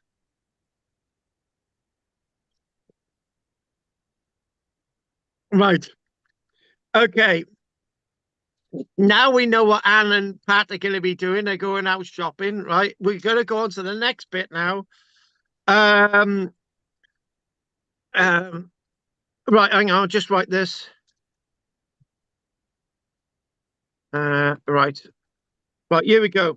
Right, okay, so let's just crack on. So we were talking on the lines of mining within the Sussex and Kent area. And this is an area that is very much dominated now by the iron mining industry in the Iron Age. And it not only sort of runs through the Iron Age, it goes into the Roman period and becomes a very important industry for them. So far, only about 24 sites have been identified within this area of Sussex, but 24 sites is still quite a few, mostly scattered across East Sussex and the Vale of Kent, over there in the east. Now, one of the and further up north as well, we go into the area of Crawley. Now, when I used to live in Crawley, I had no idea that some of the places that I'd be taking my children around in their pram would be places where there was Iron Age, iron making industries, such as a place known as Broadfield in Crawley, which we'll mention in a short while. Now, we've ascertained lots of this evidence, even at places like Piper's Cross, and you can actually see that the cross hammer, the two cross hammers there that indicate iron mining across this area, across Sussex in the Iron Age. And you can see lots over towards the right-hand side of the screen and over towards the Chichester side of the screen in regards to Piper's Cross and the site, the Kissbury as well, which I've also been to, which was a great Iron Age bank and ditched enclosure site. And you can see there that there was lots of evidence of pottery. And this pottery itself is associated with the iron smelting evidence. So that's obviously dating the original iron mining evidence from those dates that we have Iron Age pottery from. Moving on to the next slide. This is, one sec, hang on. I don't know what that is about. If I do it again, my eyes will pop out. Right, so back over to this again. We're looking at this, and one of the things that we're finding lots of this evidence for iron mining, iron quarrying, the stones, the boulders that we've already shown you, are in regards to the weld clay there, and lots of what's referred fondly as associated with, hang on, right, north of where we've got Brighton there as well. I'm going to sneeze again. I don't know why I've got a sneezing fit. One of you's laughing anyway. So if we move on again, and this is one of those big production areas, and if we move on again, this is mentioning Crawley, which we're gonna mention about. So before we talk about this and sort of get an idea where we are, there's Crawley, very near Gatwick Airport, and there is that site that I mentioned earlier on that is marked in red. That's the Broadfield landscape. So we've got lots of iron manufacturing capability. And I know there's one of you in these classes as well has got links to the Crawley area, like I used to. Now, back to this again. Iron Age Crawley. Crawley's quite a strange place. It's quite a modern place, really. And you're just thinking under your feet in Crawley. It was everywhere.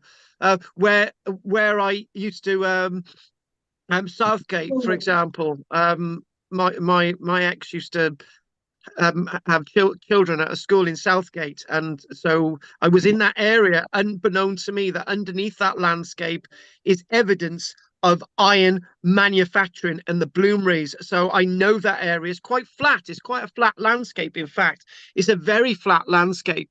So in many ways, probably ideal for the industry, with water close by in the Iron Age and trees and so on. Iron production techniques. There we go. We've got another date there. So we got iron production techniques are around 500 years BC. Well, we know that other parts of Sussex, there's evidence of 750 years BC. The raw materials to produce the iron were all readily available in the Crawley region. So as a manufacturing landscape for the Iron Age, it was the place where the Iron Age, you could say, began in Britain across these isles.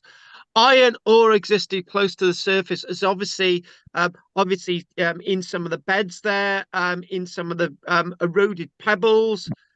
There we go. Richard's point earlier on, lime extracted from the local clay soil or directly from the downs is mixed with the iron ore. So that's obviously very important when you're looking at steel manufacturing or better grades of iron manufacturing. So Richard was very, very right there.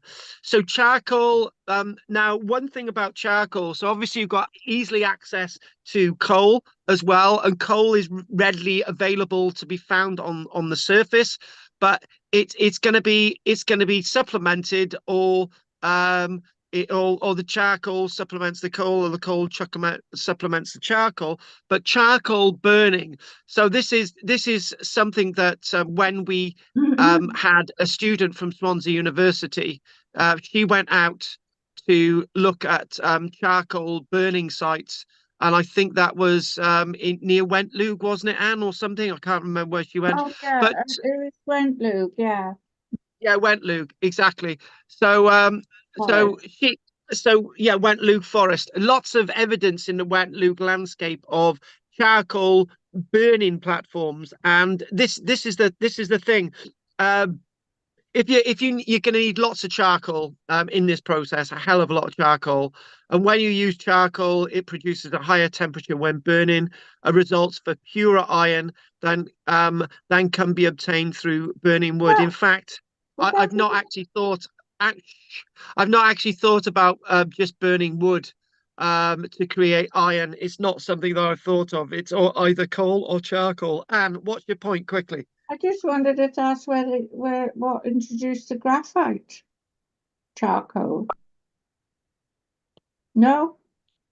Well, if you look at the earlier map, we actually saw that there was graphite, which was readily available in parts of Scotland. So yeah, Right. that Okay. was something that was mentioned on the earlier map. So yes, but the thing is, back on the flow. Let's back to this. So when you're producing what we've got in the Forest of Dean, we've got modern day charcoal burners, and we've got large areas of charcoal platforms and charcoal manufacturing locations. And basically, to produce charcoal, it's a process of creating maybe a clamp kiln in the ground, or to create above the surface a circular kiln, like a keyhole kiln, very similar to the furnaces that we looked at. But the difference is you would put dry wood in there, right? You put the dry wood in there, has to be dry wood, and you'd have a little entrance stoke hole, and then you would put a clay. You would have a clay top on it. You would encase the whole thing in clay. You would set light to the wood, right? And the wood would smolder. It wouldn't set alight. It would smolder. And then basically you would have a little bit of flow of air going into it, not too much, because if you had too much, it's going to all catch alight, right? So basically, you slowly smolder, and that's how you're producing your charcoal. So there you go. It's talking about the baked clay provides a suitable container. Now that's something else. When they've got something wrong here, when they're referring to, I saw this last night. They got something wrong here. It's talking about baked clay provides a suitable container for the iron ore during heating. That's only in blast furnaces, right? This stuff has to be sprinkled in amongst the charcoal, in amongst the coal, and then that then creates the heat, and it all congregates together in one area. Then this is the point, when you're smelting any metals, all the metals gather together. I don't know if you've ever had a fire in the garden and you've chucked the tin can on it, right? And then at the bottom you've got a residue of like when I say a tin can, an aluminium can, let's be specific, right? When you scrape away the fire and you've got all the charcoal and all the bits of burnt wood and all the nails, right? You usually find, if you've put an aluminium can on it, the aluminium can's completely melted and it's all congregated at the bottom of the fire in one silvery lump, right? That's basically aluminium melts at a low temperature as well, but this is, in other words, a plume of aluminium, which is much more purer than a plume of iron, right? So many small iron furnaces known as bloomeries existed in Southgate and Broadfield of Crawley. Amazing places that I used to go to twice a week. Pottery associated with these sites show that most date from the period of the Roman occupation, but lots certainly date from the Iron Age. And there you go at Southgate, mentioned that earlier on, such as refuge ditches and slag heaps. And we're finding the evidence there. So moving on. Now, another little thing that I chucked on here as well. Hopefully we've got enough time to do all this tonight. This is another site within the Crawley area near Horsham Road. It basically talking about they found 2 ditches associated with an Iron Age site in 1970. And these ditches, when exposed, contained great quantities of bloomery slag and roasted ore, charcoal and pottery. What the roasted ore is this. In some circumstances, what you might do is you, after it's been mined, as I said earlier on, you might heat up the ore a little bit, right? You would roast it. Some of the chemical composition has changed. And then you break the ore up, and it's a lot easier to create the bloom in the bloomery if you do it that way, right? You've already had a head start. So pottery usually dates this evidence, dates the bloom evidence. So it's very important that Iron Age pottery is dating the bloom evidence, because if you just find bloom evidence alone, the radiocarbon dating might be out. It might be Roman or it might be Iron Age. Right. So there we go. Up until 1992, the evidence that we'd actually found in the Crawley area, up until 1992, things had changed, was the oldest evidence of iron manufacturing in Britain at that stage. But now it goes all the way back to the new work at Hartfield in Sussex up to 750 years BC, as well as manufacturing iron. It is possible that this Iron Age industry and domestic settlement was used for the production of pottery. And the site is known as Goff's Park. There you go. That's for Goff's Park. Site was probably abandoned with the residents and industry moving across to the Broadfield site. Again, very familiar to me in the Roman period. So when the Romans were in charge of the area, industry and things moved around. It sort of changed its locations, changed its places.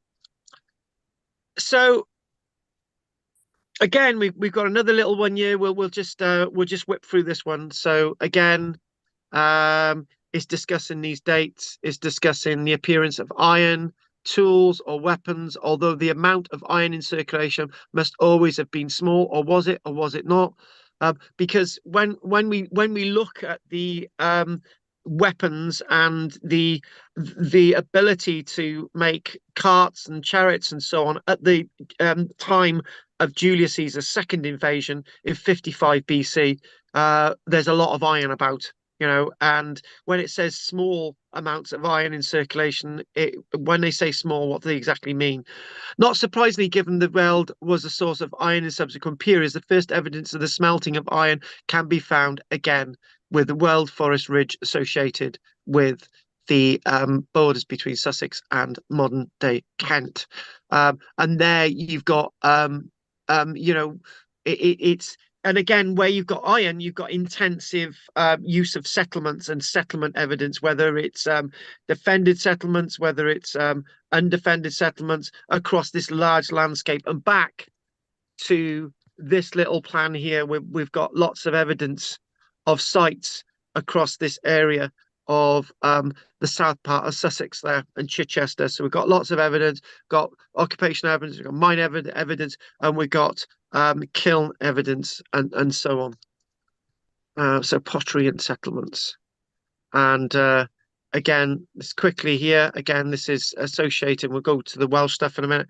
Again, back to Crawley as well. It's mentioning that the Iron Age occupation featured 2 timber round houses. So where they didn't find the blooms, they actually found 2 timber round houses with evidence for both roasting and smelting of iron ores. Interestingly, occupation continued into the Roman period, and they obviously become very civilized and built a bathhouse. Now, what we've got a little bit of information about Wales, and we've got this, and then we look at this, and we go to Charterhouse, which is a lead site, and we go all the way up north, northern part of England. So hopefully we can get this in. So one of the things to mention is the evidence associated with the Garth Mountain, and associated with all the way from the Garth to Merthyr Tydfil, where you've got lead and iron. And one of the things that I said earlier on about with the Garth is slightly different. When I said earlier on, when you've got mining activity, later activity usually eradicates earlier activity. Well, the strange thing is when we went into the mines under the Garth Mountain, because there's massive voids underneath the Garth Mountain where you've got lead being extracted, and obviously much further along then you've got iron being being mined as well. And with when we went down there with the chat with the local historian, the local director of the museum called Brian Davis, he had the key and he said, right, we're going to have a look under here, right? So we went into the mine shaft, and he said, right, these are the modern workings, right? And he said, right, we've now got evidence of Tudor workings, and then we've got now evidence. This was going deeper, right? It should have been the other way around, right? Because what happened in the later years, they widened the mouths of the mining, right? But this mining, so obviously the earlier stuff was much deeper in, which is slightly against the rules, or maybe there were different access. I mean, basically he's talking about, right, we know that they were mining in the Iron Age over there, because we've got Iron Age dated tools, right? And this is underneath the Garth Mountain, right? So the first mineral prospectors in Wales, there we go, archaeological investigations. We know that prospecting and mining for copper ores was an active pursuit in the Bronze Age. As we know, the dates are slightly wrong now. We know that Bronze Age mining in Wales goes back probably all the way to about 4,500 years ago, from the copper mines at Cymorth and Aberystwyth. And then these points are really important when in regards to mining, to the ability to recognize minerals where the stuff is, distinguish useful minerals from the rest, and make basic interpretation of mineral deposits. And you're only able to do that if you've got a landscape that you're able to prospect without being stopped by the fact that it's territorial. So obviously it wasn't territorial, because these people were able to prospect and find the minerals and resources that they needed. And one thing we can clearly see in the Iron Age is that this just shows the bank and ditch sites, the defended settlements in Wales, as it were. All the black dots, you can see there's a lot on the South Wales coast, a hell of a lot in West Wales, lot in Powys area, some in the north as well. And it's these are some of the sites that these are just some of the sites in the Iron Age. So it's a highly populous area in the Iron Age, massively highly populous. And again, the population figures in Britain by around 200 odd years AD. This is now in the Roman period. Was something like across these isles and Ireland was something like 7 million people, right? That was maximum, right? But leading into the Iron Age, you're getting into the 2 million people, and then into the early Roman period, into the 2.5, 3 million people. Then it starts to go up and up and up. There's 7 million, the higher figure, but that includes Scotland and then Ireland as well. And one quick thing I'll mention is that all the way up towards Wrexham, we've got the likes of Brumbo, and we've got the likes of manufacturing and smelting of iron, because you've got the blast furnace at Bersham, which is near Wrexham, which I do believe that at Bersham, this is obviously in the late 1700s, 1780s, 70s, 90s, some of the metal which was used in Telford's Bridge, famous Telford Bridge, actually come from Bersham. But that's obviously in more recent times, but it's definitely mining for copper, iron, lead, silver and gold in North Wales as well in the Iron Age. And just showing you this is basically Roman British industrial mining. But again, you've got Charterhouse there, which says lead and silver. Iron Will we mentioned there. This is Roman sort of evidence. And you've got Alston Moor, which we'll quickly mention before the end, right? And we'll just go a few minutes beyond 1:30 today, not too much. And just giving you an idea, most of these places would have been places where those minerals, copper, lead, tin, iron, were being extracted, for example, in the Iron Age as well. This is that site known as Charterhouse. And one thing to be said about Charterhouse is that Charterhouse itself, there was a massive industry that it was big time industry involving lead at the Charterhouse site. And lead mining in Charterhouse site near Bristol. And we know that that was going on in the Iron Age, definitely there. That's one of the slaggies, one of the Roman slaggies from there. There it is, Charterhouse near Bristol. Obviously lead mining, and that is you got the swales here as well in the Carboniferous rock. So again, this is very familiar to Puzzlewood, which is up near the Forest of Dean. And again, the people going here looking for lead would have been aware that this is going to be a very similar landscape where you're actually going to find iron as well further north. And they would have been aware of these types of landscapes. There would have been small amounts of ore, but nevertheless, so small amounts of ore processed would make the small amounts of tools that you require for whatever you require those tools for. Maybe a farmer needed an iron adze, or somebody needed a knife or something like that.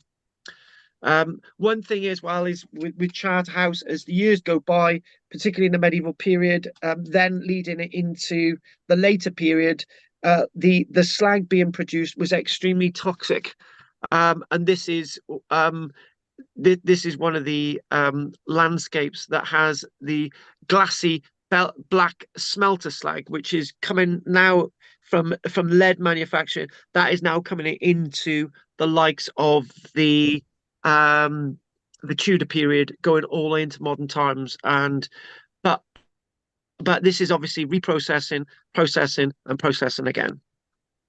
That And was down to the fireplaces. one final thing I wanted to mention was that wherever you, again, this is Alston up in northeastern Cumbria, and it's basically the caption here: mining a silver, mine for gold. And again, this is a place known as Smelcleig Mine near Alston, which is up in northeast Cumbria. Although this is later, it basically says where you've got lead, you've got zinc, and where you've got this zinc, you've usually got silver, and where you've got silver, you've got the sense of gold. But this is an image taken from that mine, which is obviously mined later rather than earlier. But to give you an idea, some of these mines were really, really cramped, and you wouldn't get me down there because I got this reoccurring dream that I'm trapped in a mine and I can't find my way out. So, yeah, we won't go there. I've been in that situation once in my life. I'm not doing it again. But you can get an idea that these are really confined spaces where they're mining, so they're actually following the seam to get the minerals out. And this is something that is just not only a prehistoric prerequisite, that is also a prerequisite in the Roman world, the medieval world, and much later worlds as well. And when you think about it, talking about mining, they were mining stone underneath Bath in the Roman period. Right, so that's something else to be mentioned and remembered.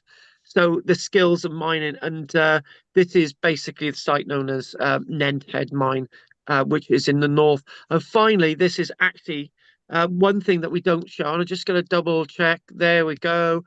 This is basically the likes of sphalerite, which is what zinc looked like in its raw form. And the Romans would have been obviously aware of this, and the Iron Age people would have been aware of this. And this is from the Smelcleig mine, which is in northeastern Cumbria. And again, giving you another metal that would have been available and known about in case of the Iron Age people, and obviously into the Roman world again, mined in places like this. And on that note, it's 9:33. Good time to end.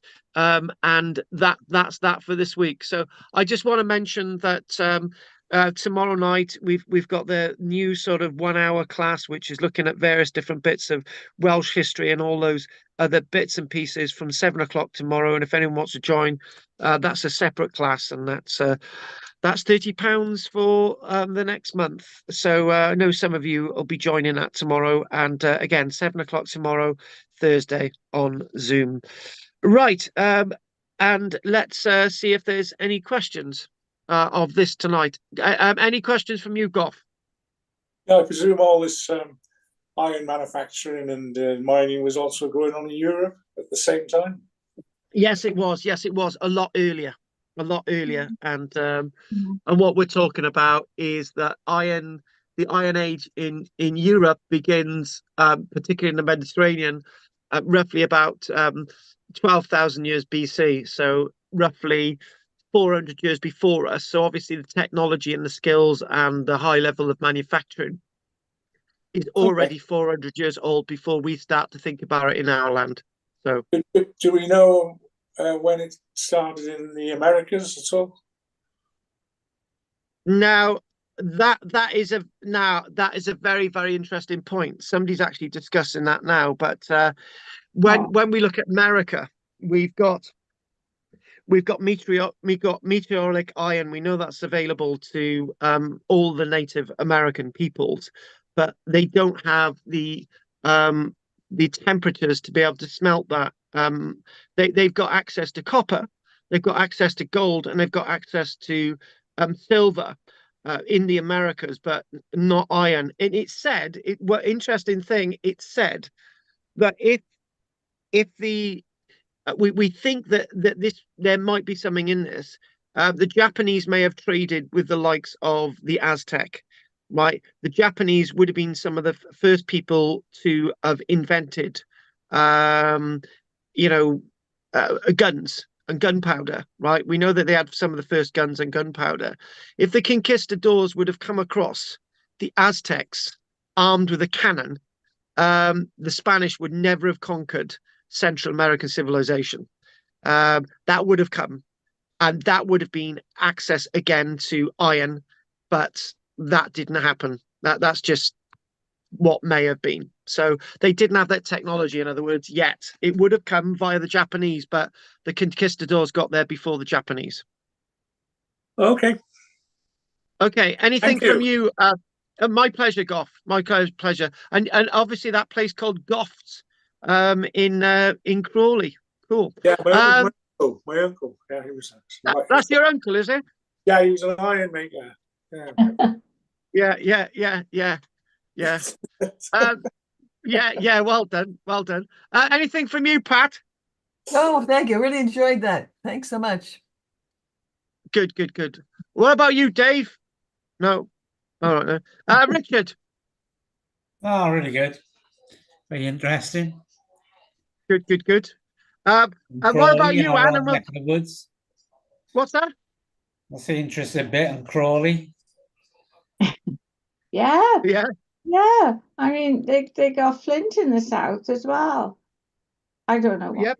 why, you know. But And the flint associated with the chalk, and obviously flint technology is still being used in the Iron Age. We got flint being used in the medieval period. None of this technology stops; it keeps going and keeps going. So there's loads of copper going on in the Iron Age as well. It just keeps going. Right. Anything else, Richard? And we'll go on to Anne. No, that's it from me. Okay. Anne, anything? I only, well, I've probably said it before, but my daughter You went probably have. to excavate the Iron Age in Africa, South Africa, Yes. and it was basically the 19th century, 18th, 19th century, the African Iron Age. They didn't Yes. start with Right. I see what you mean. Yeah. So obviously, in some parts of Africa, yeah, up until a scramble for Africa in 1878, yeah, big chunks of Africa were still in the Iron Age, particularly the East Coast, and places yeah, like out in the the villages and that, yeah. exactly. Okay. Anyway, thanks for that. Anything from you, Henry? No, that was very interesting. Yeah. Okay. Thank you, guys. So more obviously we're fully into the Iron Age now. So more about the Iron Age next week. And I just want to know if there's any other questions before we finish. Oh, Can I go to Okay, bed? you can go to bed, but I am going to say that on election night on the 4th of July, I'll be very jittery, right? And actually, I got to be honest with you, I decided not to stand as a parliament candidate in this election to do somebody else a favour. So there you go. I decided not to do it. I was advised not to. So there you go. No. Right. It's anyone else want to say anything before we finish? No? No. Okay. Bye. thank you. Okay. Many thanks. I'll see you next week. Same time. Night, Golf, Pat, and Bye-bye. See you. Bye. Okay, bye. David. See you. Bye. Bye. Night. Bye. Bye. Night, Richard. Hopefully see you tonight, Richard. And Anne. Okay.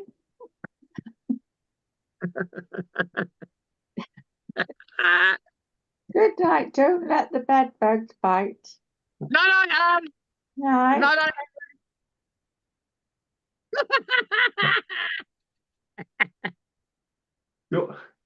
Your description of the Downs, it's Weald, it's pronounced. The problem is when you're down there, people have got a weird way of saying it as well. Oh God. Anyway, the Weald, the Weald. It's the Weald. The Weald. Mm. Anyway, the Weald. I'll The let you. Weald. I'll let you get on and finish your dinner. Well, just something from bloody the co-op. So, all right then. No, Henry. Bye. See you next. Yep. See you No, then. no. Right. Okay then. And Carly, what were you on about earlier on? Putting a link onto your channel page would be good advertising. What do you mean by that, Carly? And I got to have to dash then.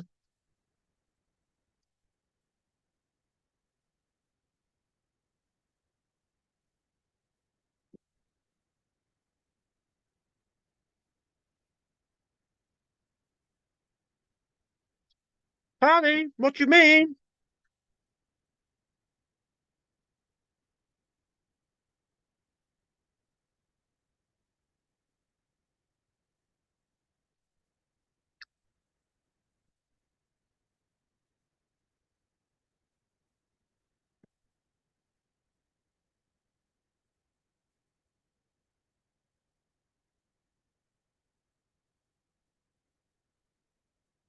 What do you mean, Carly, by a link?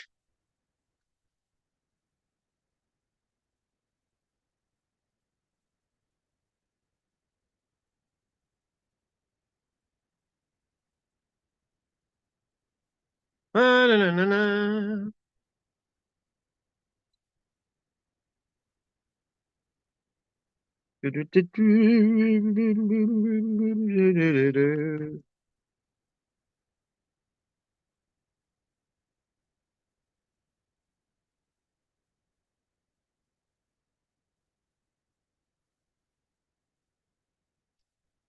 Anyway, Carly, if you right, I'm going to be on tomorrow night. So if you can tell me more about the link thing tomorrow night, that would be good.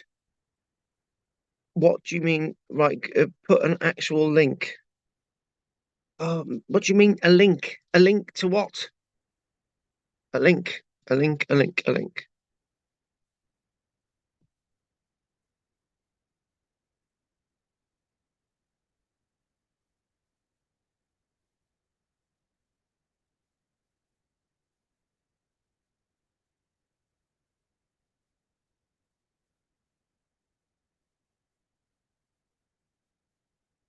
Anyway, no, night, Carly and everybody else. Thanks for joining. Nostalgia. I'll see you soon. No, I'm on tomorrow, 7 o'clock. So let's look in the chat. Here we go. I'm gonna go on here. Get off now.